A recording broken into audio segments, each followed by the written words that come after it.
Hello and welcome to B2B or Not to Be, a podcast where we talk all things marketing, from PR to design to creativity to anything else that we can think of. I'm Veronica Hannon, founder director of Transform.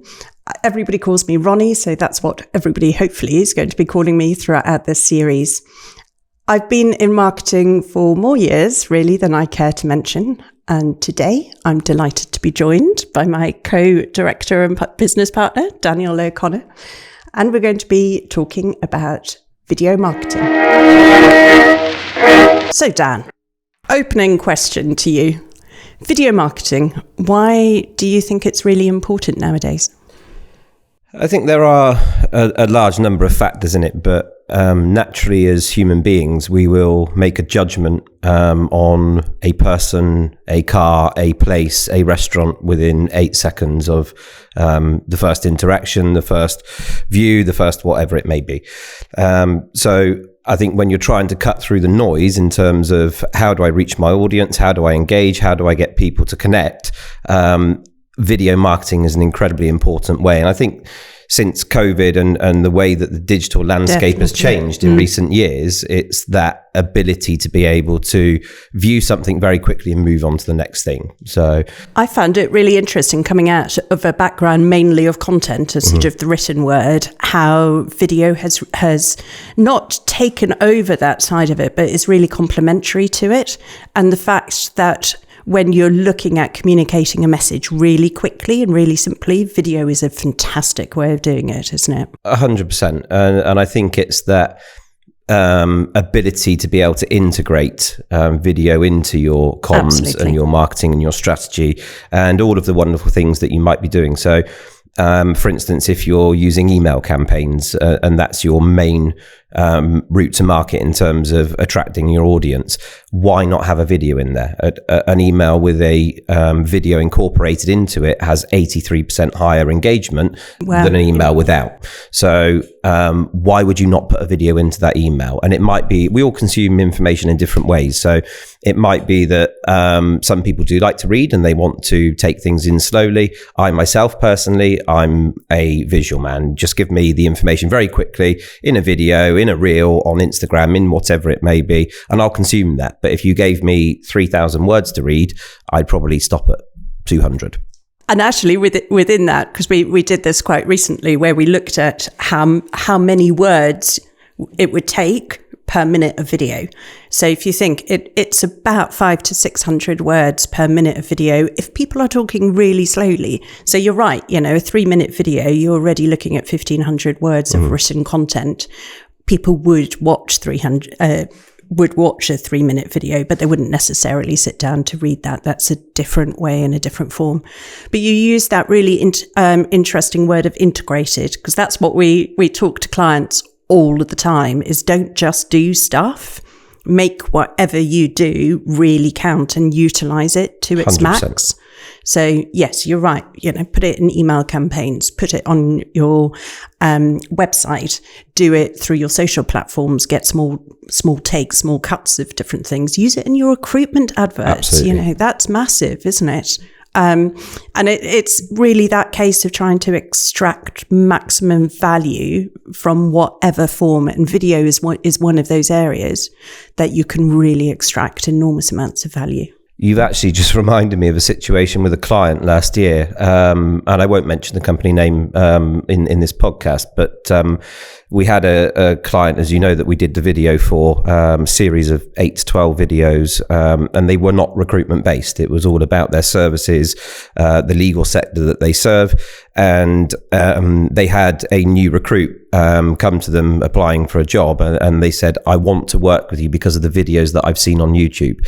And it was absolutely nothing to do with what they do or the services that they provide. It was all about the company culture and the fit, and the person just going, I want to work for that company because of the videos that they had consumed. So it's a really great way to be able to attract people and show off your culture, your personality, who you are as a business, who you are as people. And as we all know, people buy from people. So why not get that message across without having to go around the houses for years in terms of what you put on your website where people might not end up. Yeah, absolutely. And, that aspect of, and the title of this podcast is B2B or not to be. And I think so many people have previously thought of video as being purely about sort of products and services in luxury, consumer markets. Okay, you're going to go and buy a new Audi or a new BMW and you get phenomenal video, but it's just as applicable. Other cars are available.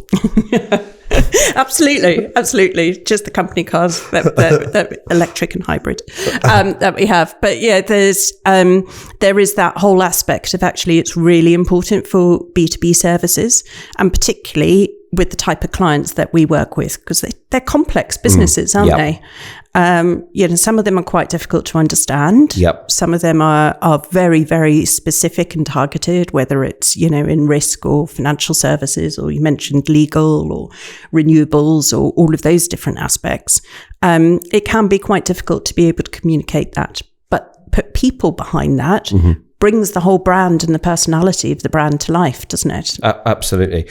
And another way you can use video marketing, I think, is in terms of what you do as a business, as your process when you onboard a client. So that can be a real big blocker for people wanting to buy a service or buy a product. What is the implementation going to be like? What is the ongoing aftercare, customer service, all of the different aspects of running a business. So highlight how you onboard, highlight how you bring people to the front, and they are important to you and your business, and that everybody is important. And it's, again, another 1 minute quick way of being able to show off who you are, how you work, the teams that people will be working with, the places that you are located, maybe, are you international? Yes, we've got people based all around the world. I didn't know that. So you're bilingual? Yes, we work in Spanish. Great, we've got 3 people that speak Spanish. Multitude of ways that you can use video for that. I'm a words person, aren't I? So I always like my little lists and my little ways of being able to think about things. And you've mentioned quite a few different types of videos there. In my head, I tend to think of, there's 3 potential different types of videos that you might want to do. There is the people, the personality behind the brand. And for a lot of our clients, that's actually removing it from just the owner founders. That's being able to show breadth and depth of expertise. So get your subject matter experts on board. If you're doing it for recruitment, get different voices that come through. We did a fantastic series of videos with a manufacturing company, where we looked at not just the general manager and his views and beliefs and opinions, but then we looked at all of the central head office staff. And then we went down onto the factory floor and we got interns and apprenticeships and people who'd been there 30 years.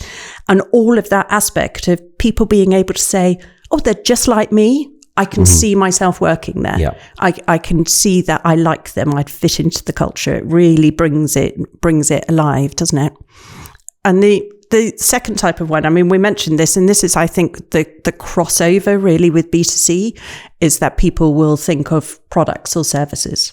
So what do you do? What do you offer? But it's a way of communicating that in a compelling fashion rather than just sort of a demo.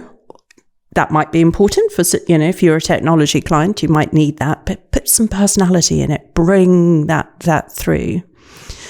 And then I think my third one, because I told you I like lists, so this is my 3 Ps. So we've got people, product, and then the third one to me is sort of passion of those areas of interest. And obviously at Transform, we also have an ESG consultancy, and that is such a core part, isn't it? That's where you can really get the passion involved. And obviously it's incredibly important to people that you work with. It's also really important for people who buy from you, and increasingly, with a real focus on sort of the environmental credentials or the sustainability.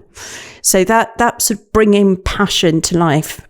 We've done things, where people have charity runs or different things like that, and they want to be able to get that across.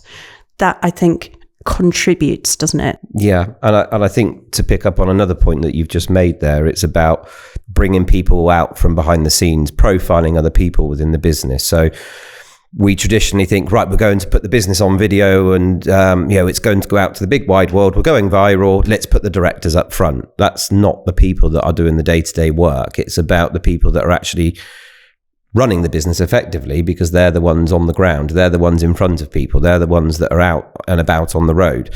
So bring those people to the forefront. It's not just about the C-suite. It's not just about the HR director, dependent upon what the video may be about. Bring the real people out from behind the scenes.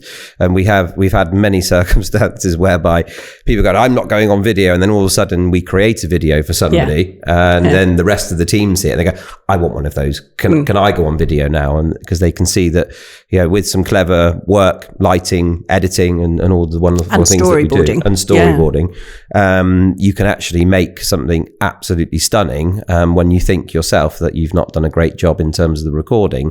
But when our wonderful Nick Crosby can sit down and work his magic, it comes out absolutely beautiful. And that's really about the care and attention when you bring it together. And we'll get on to sort of how you can do it. But in terms of also different types of videos, so we've done sort of the people, the products, and the passion side of it. But then there's also different sort of forms that can take. So we've looked at long form video, which might be a little bit more of a sofa chat. We've had some fantastic people and clients of clients who've come in and sat down and done a recorded interview. And because it's usually somebody who is really important to that sector, you can extend it a little bit longer, can't you? You can go for 7 to 8 minutes or more in terms of that type of conversation. Yeah, and then that long form can be cut up, so you can take out sections and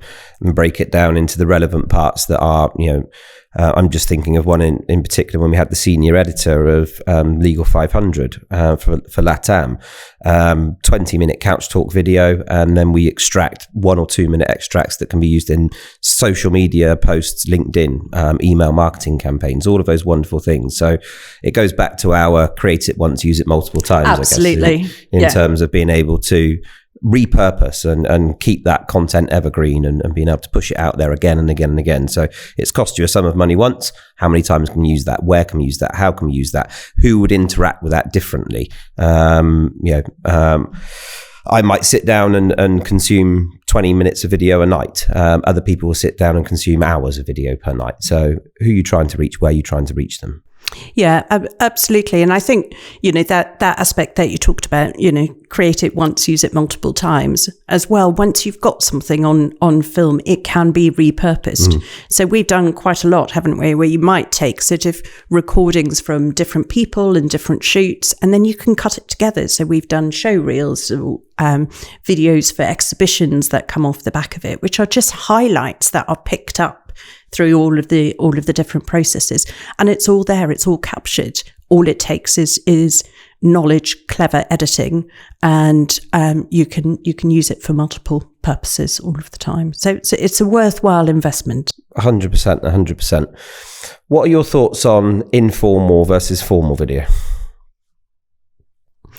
I would always push a client to be as informal as possible in terms of actually how they want to portray themselves, because you said it right at the start. You said people by people. Yeah.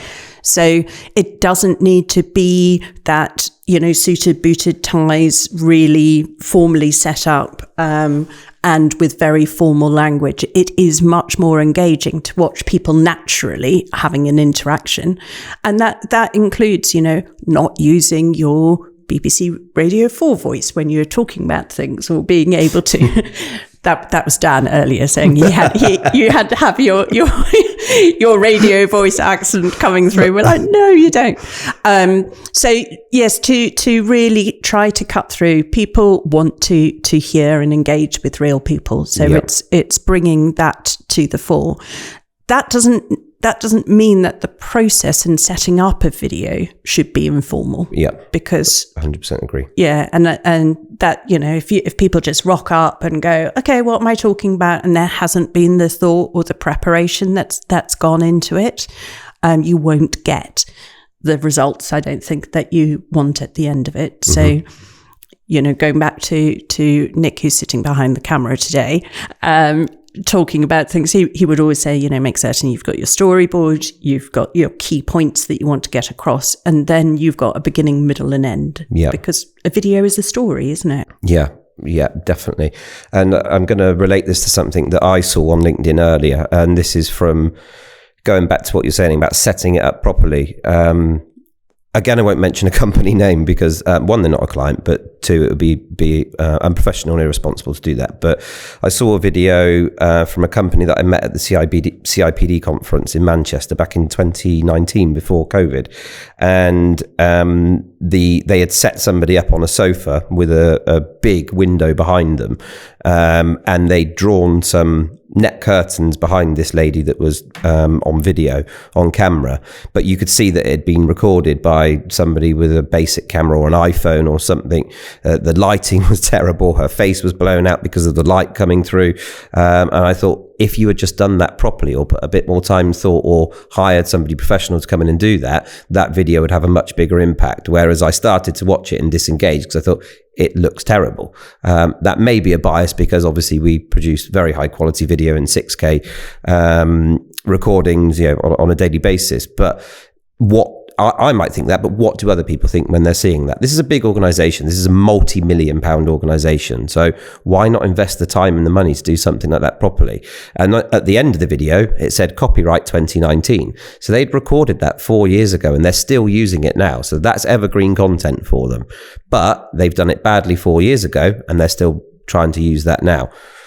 Do it right. The setup's really important, isn't it? And making certain that people are as prepared as possible without being scripted. Yes. So I do have some notes in front of me, which I do refer to, but they are very short bullet points, aren't they? Because as soon as we try and script anything, it goes wrong. It goes wrong, doesn't it? Yeah. And it sounds terrible. Yeah. When you stumble over your words, I mean, the amount of times we've had clients say, well, I want to know what we're saying. You must write a script for me, or I'm going to write a script. And then you put them in front of a camera and you try to recite that script verbatim, word for word. It doesn't work. And it will take you an hour to do a 1 minute video. Whereas if you were just being natural, talking about what you know and specialize in what you do every day, you could run that off in 3 minutes and we could make a cracking 1 minute video from it. But there is something that happens, isn't there, when a camera gets put in front of people that makes even you and I really nervous, doesn't it? So, how do we help settle people when they come in and you've got a studio set up, you've got lights above you, you've got microphones, you've got camera in front of you. How do you get people to settle into that? I think it's having art directed many a video and with the wonderful help of Nick being able to very quickly media train somebody how to act, talk, be on camera, how to relax, how to calm down. As you say, it's you put a camera in front of somebody and it can all go to pot. And I'm exactly the same. So I'll sit there all day and tell people how to do it. And you need to relax and you need to do this and you need to do that. And this is how you're going to talk. But you put a camera in front of me and at times I can fall to pieces. So I think it's about coming in relaxed to that situation. You need to prepare yourself mentally of what you're going to do, what you're going to be talking about. And we had an instance last year with a client that it was a winter and the weather conditions were absolutely shocking. I remember. The floods around the offices and the recording studio here at Transform Towers were pretty ridiculous, dangerous to be blunt. And our client got stuck in the floods about half a mile away from the recording studio, had to do a huge diversion and go around the block. And by the time that he had got here, he was completely fired up and I'm very flustered. I'm very flustered. Coupled with a very strong coffee, then put said gentleman in front of camera and he couldn't relax. He couldn't get into the role. I think we were shooting for about 2 hours. He went away, sent me a text message that night and said, don't use any of that. I'm going to come back and do it when I'm properly relaxed. So I think that upfront preparation, both mentally for yourself and from direction of your recording team, whoever's doing your video for you, is incredibly important. And you're right when you said coffee. Careful use of caffeine. Yeah. We had another instance where we were filming in London and they'd just won a big contract and they'd had, well, it's not just coffee, but they'd had a glass of champagne and then topped that off with a Red Bull.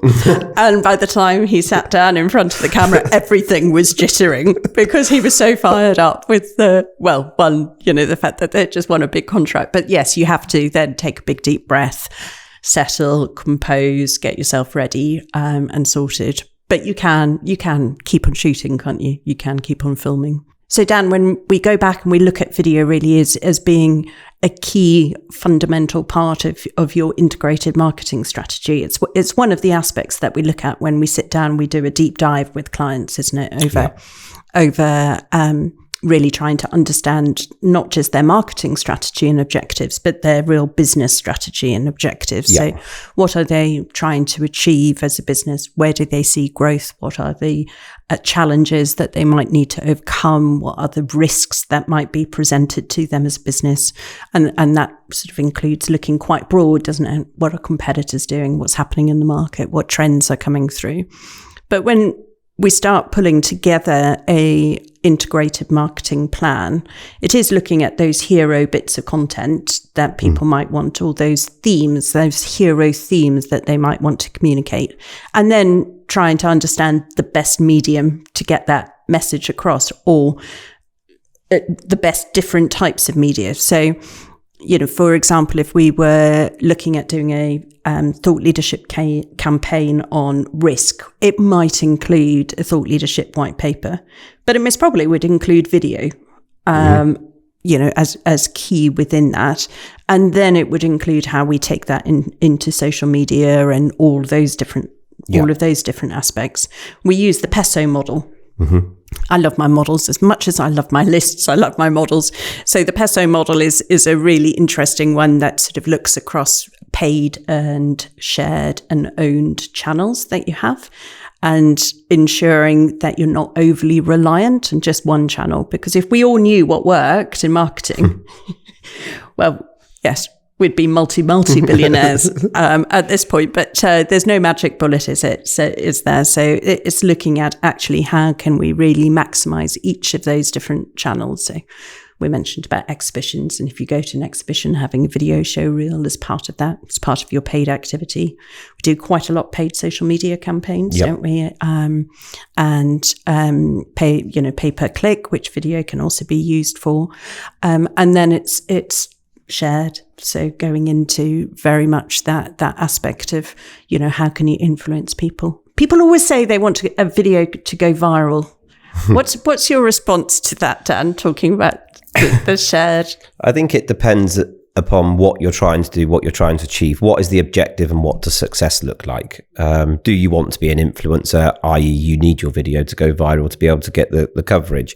Or are you targeting a very niche marketing sector that there are only 10,000 types of that director or person within that job role that you need to attract? So, and I think it's a little bit different in the B2B environment, isn't it? Very different. What is viral in B2B? Yeah, exactly that. So I think I think when you're looking at any type of video or what you're trying to do, what are we trying to achieve? Is it purely a brand awareness exercise? Are we trying to get 100 leads through the door in the next quarter to be able to convert 20% of those to sales? So what do you want to do? What does success look like? And then we can start to map out how you would achieve that.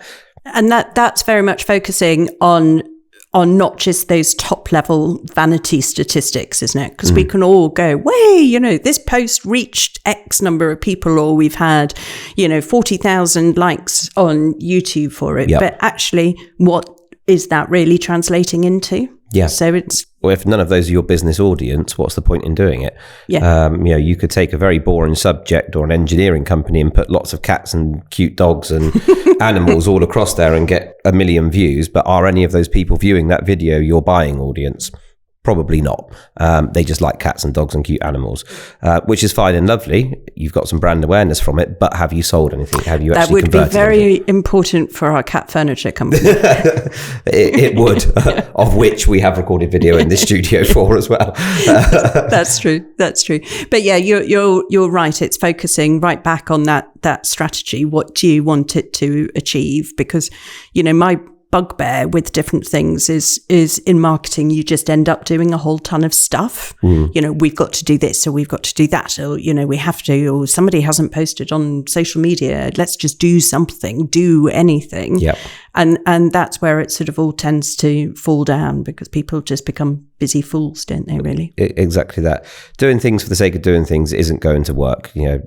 Employing somebody to do a marketing executive job and expecting them to run an entire marketing team and being a marketing director is not going to happen. And that's where businesses tend to fall down. They start getting people to do stuff for the sake of doing stuff.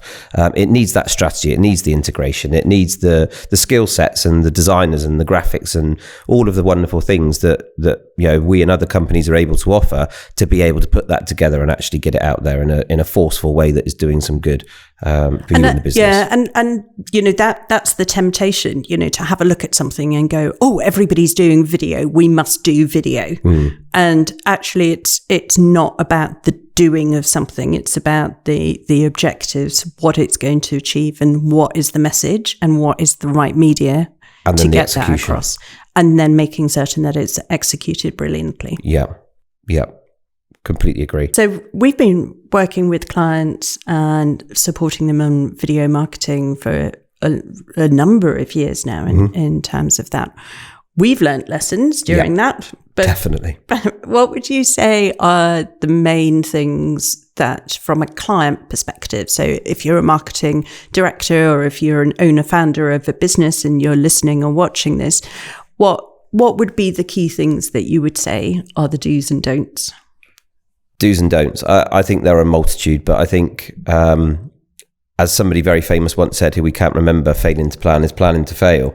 We will find the reference. We will find that. That is the key here, I think. And that's planning internally with your own people and the people that are about to be on camera or want to be on camera, but also the video marketing company that you're working with, to be able to storyboard that out correctly, get an itinerary in. So you've got John on at 10 o'clock until 11 o'clock. You've got Mary coming in at 11:30, and giving them that time to be able to relax into what they're about to take on. Big do's and don'ts. There is also, in terms of that planning, I mean, we've talked a lot about sort of studio setups as well, haven't we? This is a nice controlled environment. We've got everything that we need here. But there have been times when we've gone on to location at different places, and you have a studio that's set up, and then somebody goes walking past with sort of clanging carts of crockery or cutlery that totally disrupts and interrupts. Or externally, if you're out shooting. You and Nick did a shoot in what degree temperature? 38 degrees up in Kettering. It was an incredibly interesting shoot, actually. It was it was an organisation, quite a large business that does the interiors for Aston Martin and Bentley. And it was a building that had just had 1,700 solar panels installed on the roof. And the temperature was 38 degrees. So our client turned up wearing a gorgeous suit, looking absolutely dapper, but dressed to the nines. And the poor gentleman had to stand out in 38-degree heat recording for over an hour. He did take his jacket off, didn't he? He ended up doing it in shirt sleeves. Because we were melting. But we had a lot of moving parts. And when I say moving parts, we had lorries and things. So there was a waste disposal management company right opposite. And where we were filming, to get the breadth and the depth and then the whole building in the background, every couple of minutes we would have lorries arriving to drop off waste or collect some recycling or whatever they were doing opposite. So it was about being able to plan when that lorry was going to stop, turn the engine off, the air brakes were going to go, to then go, right, we've got 3 minutes, shoot. Equally, we had another shoot in Bampton. And this was a lesson to be learnt by myself. I was the drone pilot for the day. And we were, again, it was a renewable energy video that we were doing for a solar PV company. And we got on site, did all of the B-roll with the cameras and did all the talking heads interviews and interviewed some of the site workers and all of the other great things that we were doing up there. And when it came to the drone, I said, right, I'm going to put the drone in the air and we'll get all of the aerial shots now. Lo and behold, I hadn't done my research before we left, and we were 2 miles away from an airbase. So we had restrictions on flying. Luckily, we are CAA registered licensed pilots. We've got all of the necessary things in place. And at the time we were, for that shoot, we were flying a 249 gram drone. So the restrictions aren't as bad. But I had to apply through the app to get permission to fly in that area. And luckily it was granted, I think, within about 10 minutes of us trying to put the drone up. But I've had instances, filming privately with a drone or playing with a drone where I live, for instance, is very near to another airbase, coincidentally, and they won't let me, I cannot get approval to fly in that area because it's so sensitive. So I think it's about planning, particularly if you're going to do a shoot in London and you're using drone footage. You really need to plan and apply beforehand, and sometimes that can be weeks in advance as to why you're flying, what you're flying, where you're flying, what heights you are flying at, because you're in huge sensitive areas with huge airports all around you. So that's definitely a lesson that we've learned in the past, and one that we won't make a mistake on again. And I think within that planning and preparation, it's also giving it enough time, because people might think, oh, I'm shooting a 1 minute video. Mm-hmm. Okay, I'll do it in half an hour between meetings, and it's not enough. No. It's not enough time. So, this is, yes, it's an expensive allocation of resource if you're pulling people out of the business to be able to do, but the importance of it is really there. So that means really properly briefing everybody who's going to be turning up. Yeah. At least a week beforehand, giving them some pointers, getting them thinking about things, not scripting it, but getting those talking points that they really want to be able to get across in the day. And then from our perspective as a video marketing company, being able to turn up and have enough time for proper setup and testing, whether that's mics or that's lights, or being able to correctly choose the angle. Because sometimes I've walked into shoots that Nick has set up, and I look at the setup and I go, gosh, it's going to look terrible on camera because it doesn't seem to be it. And Nick goes, no, look at it through this. And actually, when you really sort of focus in, that whole sort of architectural structuring of a shot is very different from when you just walk into a room, isn't it? Definitely. And I'd like to pick up on another point you made there about giving enough time to record. We've recorded with the same companies multiple times for years and years and years now, and we've got clients that are one take wonders, and they can walk in and they can absolutely smash a shot out in 5-10 minutes. Nick can create a 2-minute video from it, absolutely brilliant. And then the same person can come back 6 months later and it takes them an hour to get a 2-minute message out there. Yeah, so just to get into the role of it, isn't it? I think it depends on your state of mind at the time, whether you've got things going on with the kids at school or whether you're stressed out with something that's happening at work.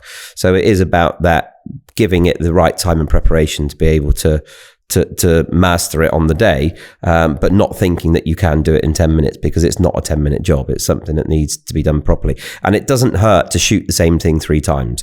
And then for us or a other video marketing company to be able to pick out the best bits, the best take, and you can knit it together. You might have done the first paragraph brilliantly in take 1, but then in take 3 it was terrible. So you can always play around with it and remove what you need and insert what you need in the right places.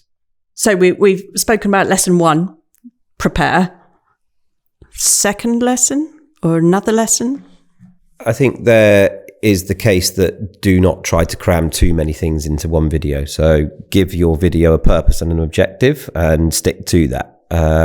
If you try and mix the messages and you try to get too much into a 1-minute video, you'll lose the audience. So if you are doing...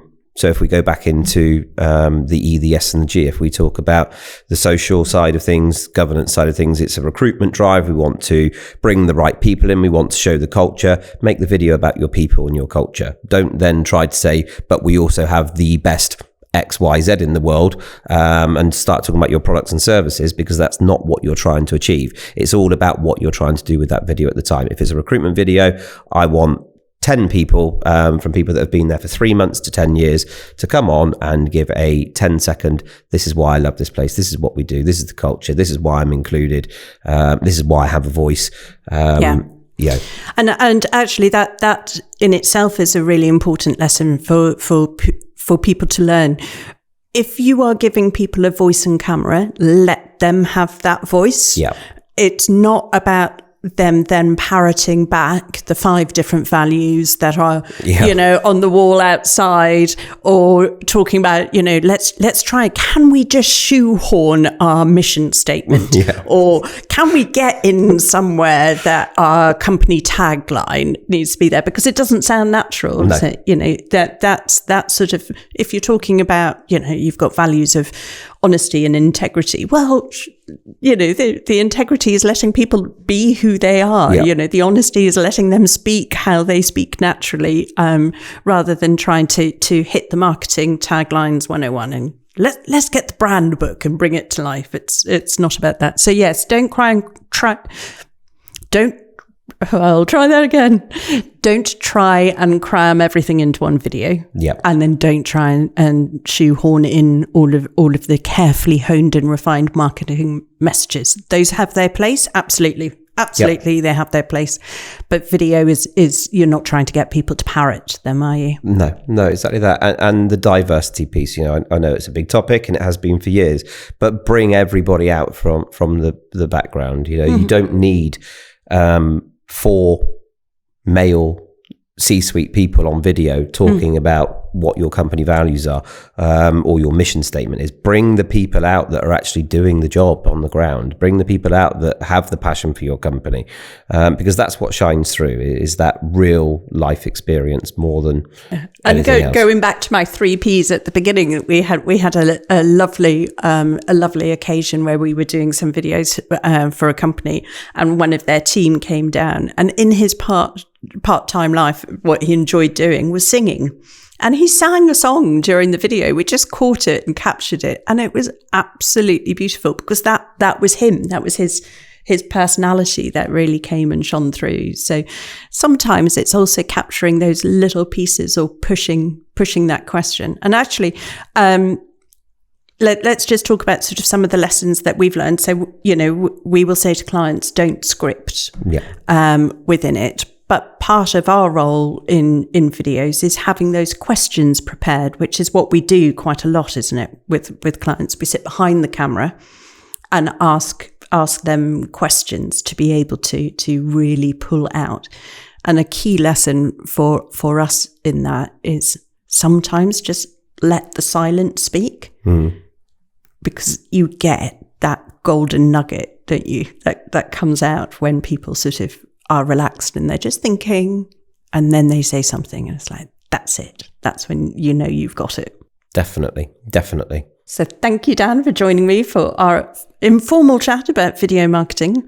We'll have more videos like this coming soon, with more people from Transform and from externally coming in to have a chat to us about all things marketing. Absolutely. So, great way to kick it off.